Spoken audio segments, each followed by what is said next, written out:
comedy line. There are certain women, you stand next to them, I don't care who you are, it's like all of a sudden you're like, wham, 14 and haven't gone through puberty. You know what I mean? Like, oh, you're very pretty. And they're like, I know. And you're like, oh. You know, and it's like, I fly right back to being in a training bra, which,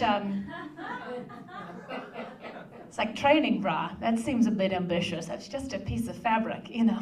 It's not like you strap it on and it's like, all right, boobs, shape up! Puberty is right around the corner. We have to move, move, move. Left boob, you are way behind. Have you guys seen Ashley Vascarna? She's killing it out there.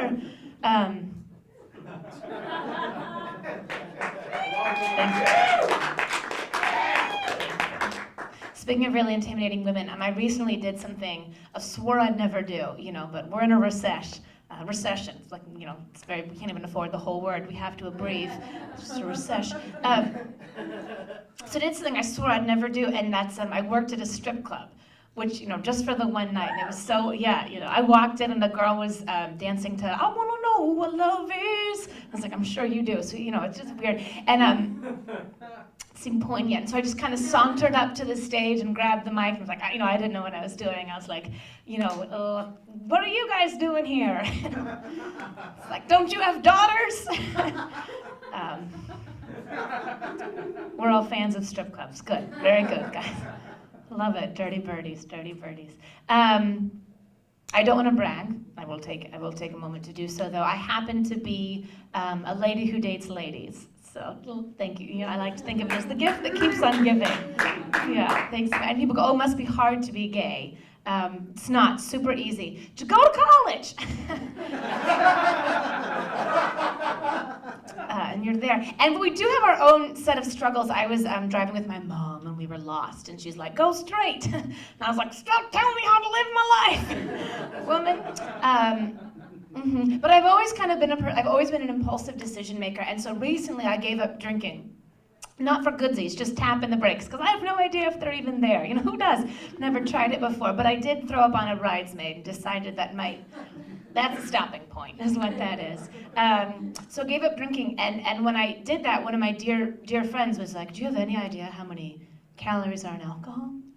And I was like, no, and if you hadn't told me that, I never would have known that. How do you get invited to parties? You seemed like such a downer. And one of the things that happens when you stop drinking is you also stop eating junk food. You eat way less of it, because when you're wasted, you see this gross pile of yuck, and you're like, put that inside of me, which doubles for your dating life. When you're wasted, you're like, yeah, put it in. But when you're sober, you're like, I could just go home and make a salad. I don't need that. I feel good about myself. Yeah, and so and then when I like to describe my one night stands, right, the drinking thing. It's like eating candy for dinner, you know, because like as an adult, you know you shouldn't, but you also feel like no one should be able to tell you what to do. You know what I mean? You're like, if I want candy for dinner, I'm gonna eat candy for dinner, and you end up, you know, just sleeping with a rando, and then you're like, oh, I don't feel good, I should jog or something. It's not the thing for me.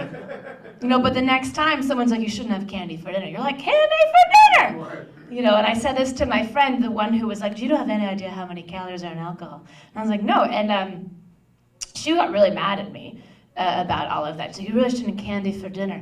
And then we didn't talk for a few months, and then she just emailed me, this is a true story, she just emailed me and said the following. She was like, oh, hey, Scout, you know, she's also from Caucasia, if you couldn't tell from the accent. She's like, you know, hey, Scout, how are you doing? You know, funny thing, we just moved to Dallas. Garth got a job down there. Garth's her husband. We hit a couple bumps in the road, but we really came back stronger than ever. So anyway, moved to Dallas. I swear to God, I touched down, get an email from my literary agent. I have a book deal. All of a sudden, out of nowhere. Within a week, the check's in the bank, I'm pregnant, I have to turn in my pages 8 days before the baby's born. The baby flies out, no anesthetics, I didn't need it, I was just filled with joy and the miracle of birth. The baby's fine, I'm just so in love with life. Anyway, how are you? Are you married and famous yet?